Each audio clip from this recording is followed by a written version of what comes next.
Dis lekker om julle almal hier te hê. Dit is wonderlik om saam te wees in die huis van die Here. En kom ons begin met woorde van Psalm 111 vanmôre. Wat sê, ek wil die Here loof met my hele hart in die byeenkoms van die opregtes in die gemeente. Groot is die werke van die Here. Almal wat daarin vreugde vind, dink daaroor na. Gemeente van Carletonville, en almal wat vanmôre hier saam met ons is, die Here groet julle en hy sê genade, barmhartigheid en vrede vir elkeen van julle. In oorvloed word dit ons geskenk deur God ons Vader. Amen. Kom ons word vanmôre stil met Romeine 8, vers 26 tot 36 wat ons gaan saam lees. En voor ons dit lees, kom ons bid net saam. Hemelse Vader, wat 'n wonderlike voorreg om as gemeente saam te wees, om saam te kan U lof besing, om saam te kan aanbid, om saam U te loof. En Here, dat ons vanmôre ook weer vanmôre almal kon groet en kon sê, ek groet jou met Jesus se liefde, broer en suster. Here, want dit is wat ons is. Ons is 'n liefdesgemeenskap. Ons is 'n gemeenskap, 'n familie wat vir mekaar lief is. Nie altyd omdat ons met mekaar saamstem nie. Partykeer kan ons mekaar ook dalk maar kwaad maak. Maar ons is lief vir mekaar omdat ons broers en susters in Jesus Christus is. En al verskil ons partykeer, al stem ons nie altyd saam nie, bly ons nog steeds vir mekaar lief, omdat Jesus in ons harte is, omdat ons almal kinders van die Here is. En ons almal is maar hier, is maar sondaar mense. Nie een van ons sou hier gewees het op ons eie nie. Ons almal maak maar foute. Maar Here, U het ons nog steeds lief gehad.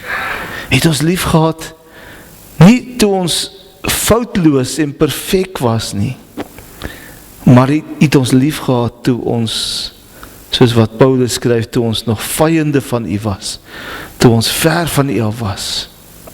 En dis waarom daar ware aanbidding in ons harte moet wees, Here. Here, wanneer ons vanmôre besin oor Romeine 8, kom ons dink ook weer daarin, Here, wat is ware aanbidding? En waar kom ware aanbidding vandaan? Here, mag U ons deur hierdie teksgedeelte leer. Gees van God, open die woord vir ons, open die verstaan vir ons, sodat ons weer in diepte hieruit kan leer. Ek loof en prys U wonderlike naam. Amen. Op 'n stadium gistermiddag, toe roep ek vir Anlie, daar na my toe, toe sit ek en ek kyk 'n gesprek van twee persone. Die een is 'n Joodse Christen, wat baie sterk kennis het van die Hebreëse taal, en ek sal eendag kyk of ek daai preek, so preek kan uitwerk daaroor, maar praat hy oor die verband tussen die Ou en die Nuwe Testament. En julle sal onthou by die Bybelstudiegroep het ons al daar gesels, nee. Om te praat oor die verband tussen die Ou en die Nuwe Testament en hoeveel lyne daar is. Duisende van gedeeltes wat in die Ou Testament is, wat in die Ou Testament geskryf is, maar wat weer in die Nuwe Testament voorkom. Verbande wat getrek word met mekaar. En toe sit hy gesels hulle oor die gelykenisse en die verhale van Jesus, en hy praat oor Jesus wat die storm stil maak. En die volgende oomblik, toe begin praat hy oor Jona. Ons ken allemaal die verhaal daar uit Markus uit, wat Jesus op die boot gelê en slaap het, en disciples het by hom gekom en vir hom sê, Rabbi, ons is besig om te vergaan, die storm gaan. Maar het ons al ooit gedink dat daar 'n verband is tussen daai verhaal en die verhaal in Jona? Toe Jona gevlug het, voordat hy in die see gegooi is, wat het hy gedoen op die boot? Hy het geslaap. Toe die storm opkom, wat het die mense gekom, hulle het Jona kom wakker maak. Wat het hulle vir Jona gevra? Bid vir jou God, dat hy hierdie storm kan stilmaak, dat hy ons kan red. Wat het die disciples met Jesus gedoen, toe hy geslaap het? As hom kom wakker maak. Kom sê, Jesus, word wakker, Rabbi, leermeester, ons is besig om in hierdie storm te vergaan. En wat doen Jesus? Hy staan op, en hy berus by die wind, en hy sê, word stil. En wat sê hy eintlik daarmee vir ons?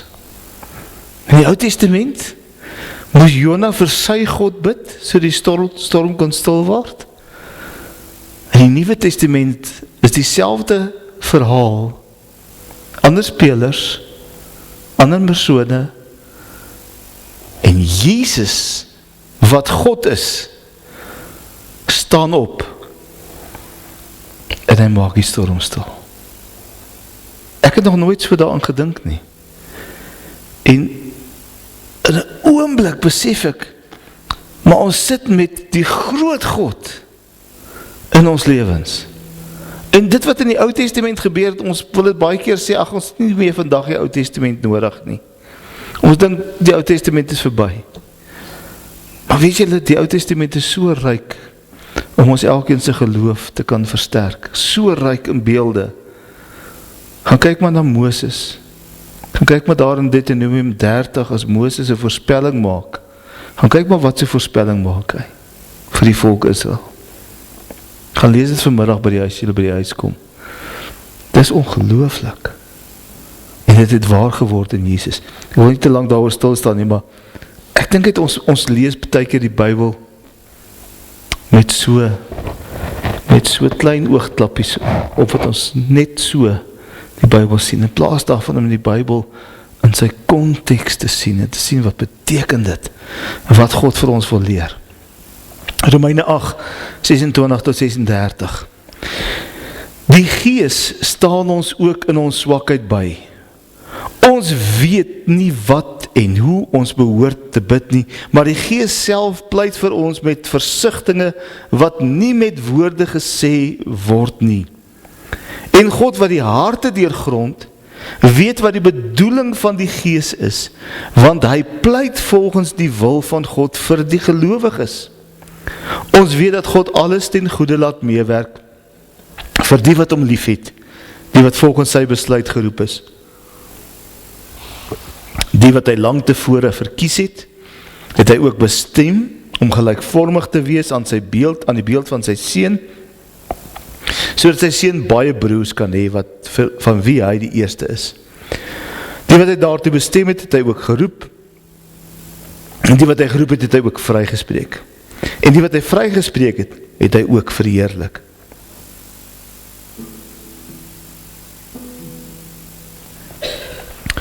Wat is nou die gevolgtrekking oor al hierdie dinge? God is vir ons. Wie kan teen ons wees? Hy het sy eie seun nie gespaar nie, maar hom oorgelewer om ons almal te red. Sal hy dan nie al die ander dinge saam met hom uit genade skenk nie? Wie kan die uitverkorenes van God aankla?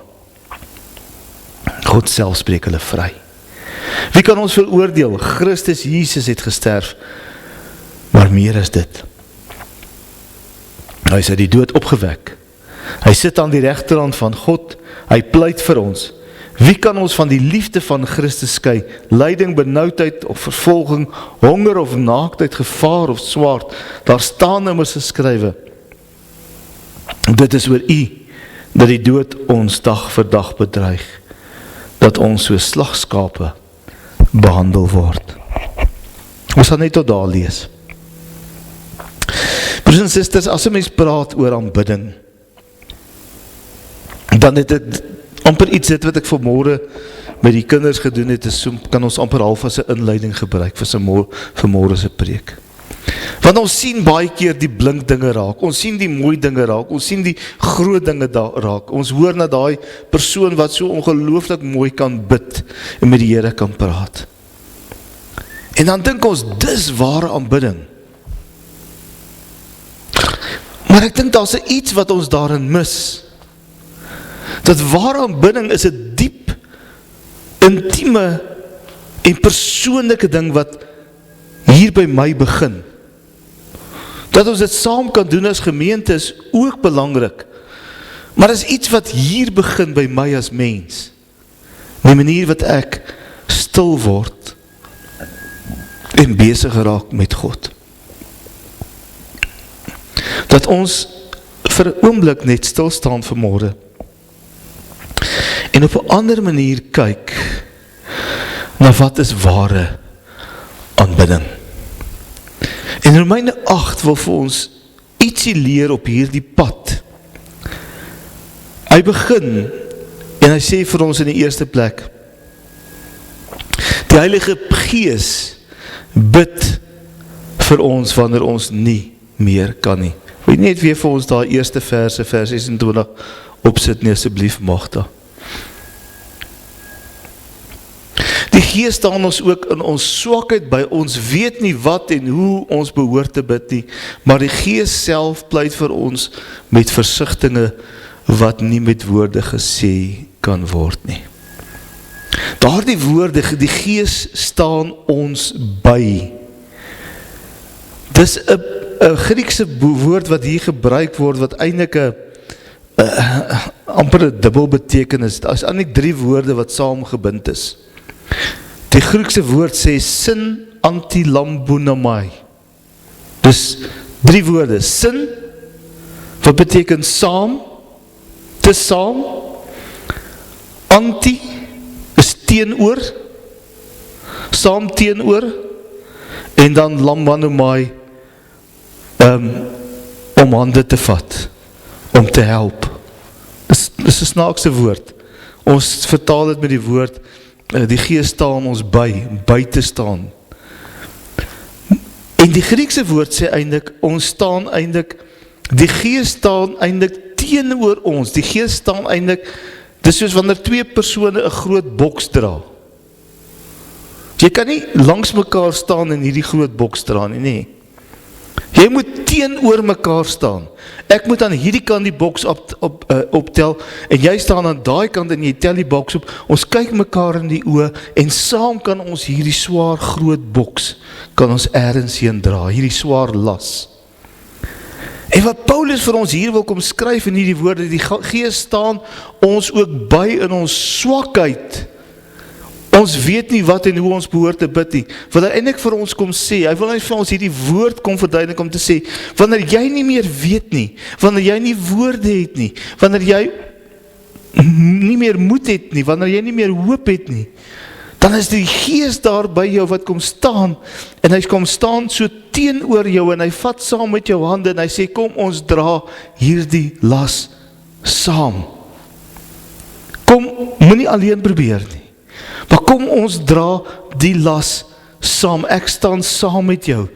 Teenoor jou, maar nie omdat ek van jou verskil nie, maar ek staan teenoor jou, sodat ek saam met jou hierdie groot las, wat in jou arms is, kan dra.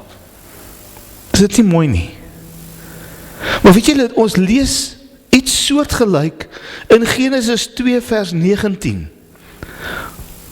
As die Here die vrou skep, dan sê hy, kom ek maak vir die man 'n helper, iemand wat by hom kan staan.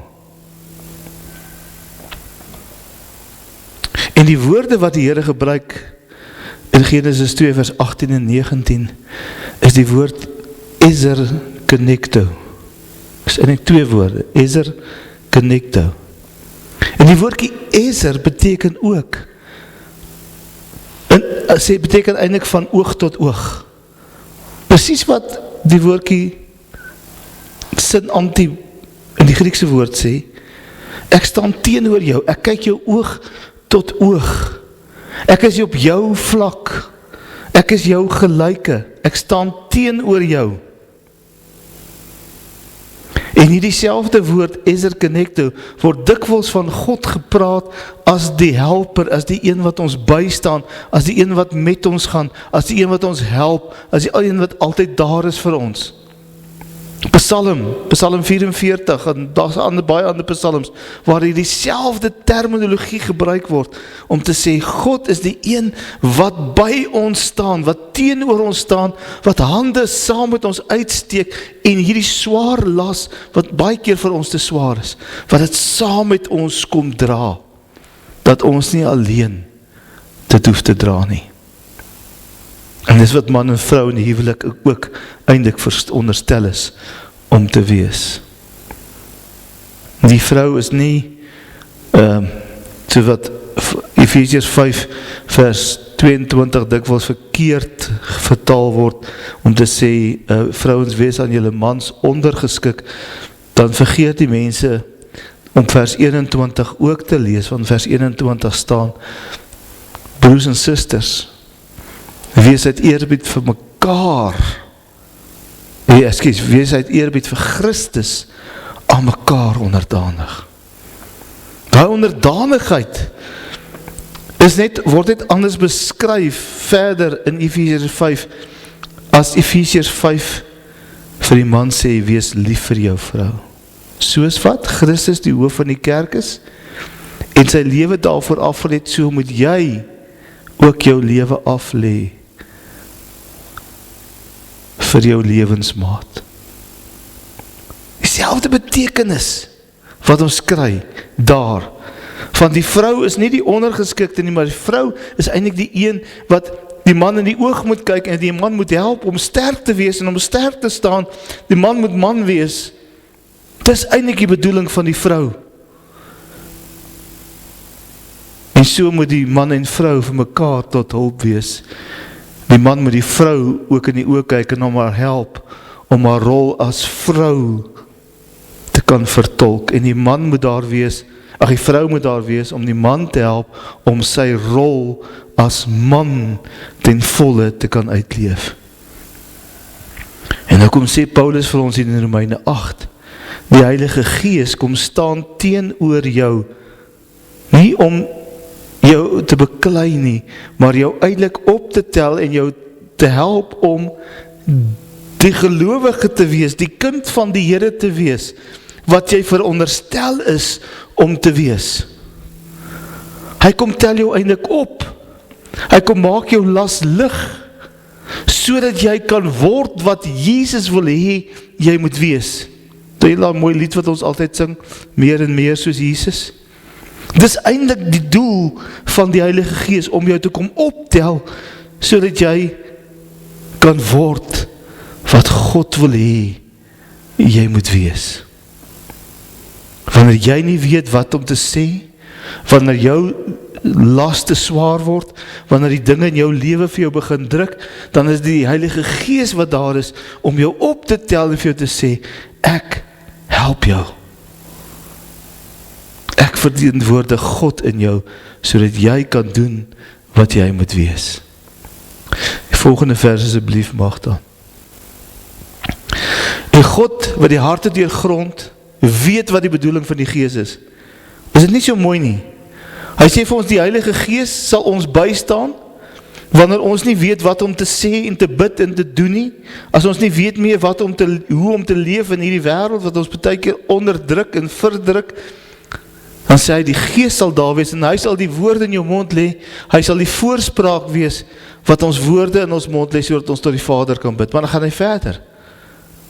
Vers 27 sê hy, en God, wat die harte deurgrond, weet wat die bedoeling van die Gees is. Nie alleen wat die bedoeling van die Gees is nie, maar die Gees weet wat die bedoeling van jou is, waarvoor jy wil intree by die Vader, maar God weet het ook al.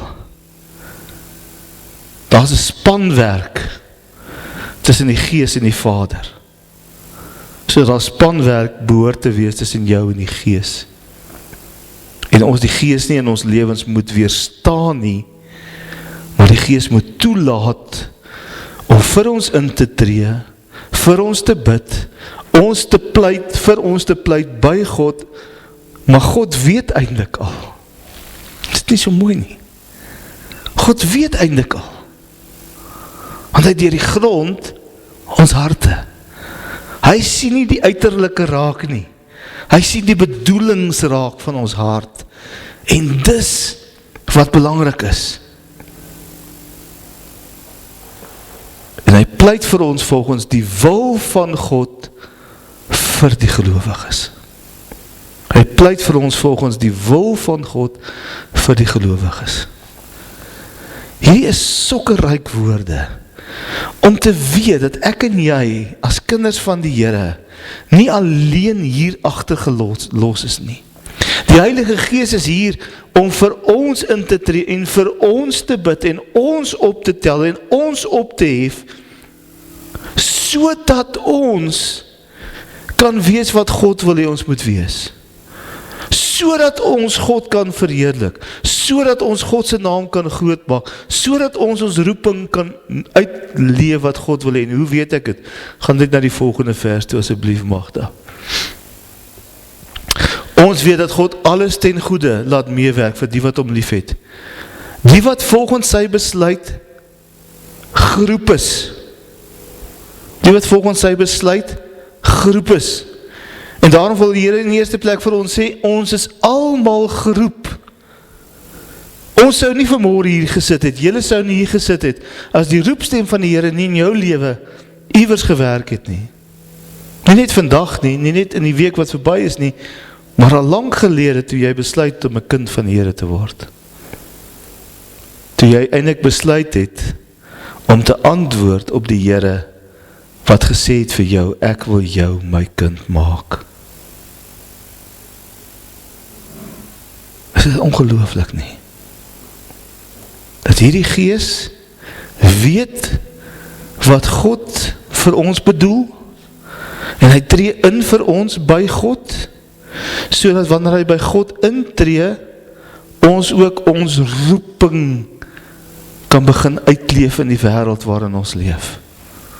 En dit is ware aanbidding. Vers 29. Asseblief, Magda. Die wat hy lang tevore verkies het, het hy ook bestem, hoor die woorde, verkies, bestem, om gelykvormig te wees aan die beeld van God, sodat sy seun baie broers kan hê, in wie hy die eerste, van wie hy die eerste is. Geroep, verkies, bestem, om gelykvormig te wees aan die beeld van sy seun. Vers 30. Die wat hy daartoe bestem het, het hy ook geroep, en die wat hy geroep het, het hy ook vrygespreek, en die wat hy vrygespreek het, het hy verheerlik. Net daai 3 verse alleen, kan ons 'n maand lank weer preek. Maar God het jou verkies, hy het jou bestem, hy het jou gelykvormig gemaak, hy het jou vrygespreek, en hy het jou verheerlik. Hoe verheerlik hy ons? Deur ons eendag in sy heerlikheid, nee, elke dag in sy heerlikheid te laat staan. Dat ek en jy deel mag wees van die heerlikheid van God. En wat vra God van jou en my? Aanbidding, lofprysing, erkenning. Nie uit iets wat ek gedoen het nie. Nie omdat ek so oulik is nie. Nie omdat ek so wonderlik is nie. Nie omdat ek gekies het om 'n kind van die Here te wees nie. Maar om die Here my uitverkies het, omdat hy my geroep het, omdat hy my gelyk gemaak het, omdat hy my vrygespreek het, omdat hy my verheerlik het. Alleen daarom. En dis presies wat Paulus sê vroeër, ja, ekskuus, nie vroeër nie, in Efesiërs 2 vers 8 en 9, as hy skryf, julle is inderdaad uit genade gered. Nie uit iets wat jy gedoen het nie, maar alleen uit genade. En wanneer ek voor die Here kom staan ek nie met 'n vol boks nie, ek kom staan eintlik met 'n leë boks, met 'n klomp gemors daarin, my sondes, En die Here kom en hy maak my nuut en hy maak my bruikbaar en hy kom sit goed in my lewe in wat my in die regte verhouding met hom stel. En dis wat God vir jou en my wil doen. Dat die Here vir jou en vir my wil kom sê, ware aanbidding, ware lofprysing, gaan oor die wete dat ek en jy niks het, wat ons het, as het nie was vir die Here, wat my raak gesien het, en vir jou raak gesien het, vir ons almal raak gesien het, ons geroep het om kinders van hom te word. Alles kom doen het, sy seun aan die kruis gesterf, sodat ons vrygespreek kan word van ons sondes, en in heerlikheid kinders van God genoem kan word. Dis ongelooflik. Mag ons hier die wete saam met ons neem. Het ware aanbidding kom nie uit ons oorvloed nie. Kom uit ons leegheid. Maar het kom van 'n God af, wat ons in ons leegheid raak gesien het, en ons kom volmaak het, met sy liefde. Kom ons bid saam. Hemelse Vader, baie dankie, dat ons vanmôre hierdie gedeelte so met mekaar kon deel. En dankie Here, dat ons maar net weer opnuut kan besef. Ons almal kom staan met leë hande voor U. Dankie vir die genade. Dankie vir die vryspraak. Dankie vir die feit dat ons elke dag in U lig kan leef, in die heerlikheid, in die teenwoordigheid, in die Gees wat in ons woon. En dat ons kan word, meer en meer kan word wat U wil hê ons moet wees. Neem ons op hierdie pad, lei ons op hierdie pad, sodat ons dit kan wees, Here. Ons dankie, ons loof U, ons bring aan U al die eer. Ook van wat ons nou gaan ontvang, wanneer ons aansit by die nagmaaltafel, Here, mag dit ook weer opnuut net vir ons 'n bevestiging wees van die oneindige liefde vir ons elkeen. Amen. Ek nooi julle almal uit, broers en susters, om saam te kom aansit by die tafel, julle te kom bedien. Die binneste kelkies is die druiwesap, en dan sal ons die beker ook na die tyd laat sirkuleer. Ek dink, ek wou nou vanoggend baie gedoen het met die preek, daar is nog 'n hele deel wat ek nog eers by ingekom het nie, so ek wil julle nooi sommer vanmôre na, sal hulle sê, wat is daai to be continued, ons sal volgende week aangaan, met die volgende gedeelte van hierdie Romeine, want ons gaan nog lang besig wees, met dit, so ek nooi julle uit sommer na die res van Romeine 8 se preek aangaan met die erediens. Broers en susters, ons sit weer vanmôre met die tekens van die nagmaal voor ons. Hierdie tekens is die teken van Jesus se liefde vir ons elkeen. Wanneer ons die brood voor ons sien, dan sien ons Jesus se liefde wat so groot was, dat hy sy liggaam vir jou en vir my gegee het, om in 'n kruis gespijker te word, sodat ek en jy die ewige lewe kan hê. Wanneer ons die wyn voor ons sien, dan dink ons dat Jesus se liggaam nie net alleen aan die kruis gespijker is en gebreek is nie, maar dat sy bloed ook gevloei het vir ons elkeen tot 'n volkome verlossing. So wanneer ons vanmôre die brood breek, kom ons dink aan Jesus, wat Jesus vir jou en vir my gedoen het. Die brood wat ons breek is die teken van Jesus se liggaam wat vir jou en vir my gebreek is. Neem, eet, dink daaraan en glo dat sy liggaam vir jou gebreek is as 'n volkome versoening vir al jou sondes.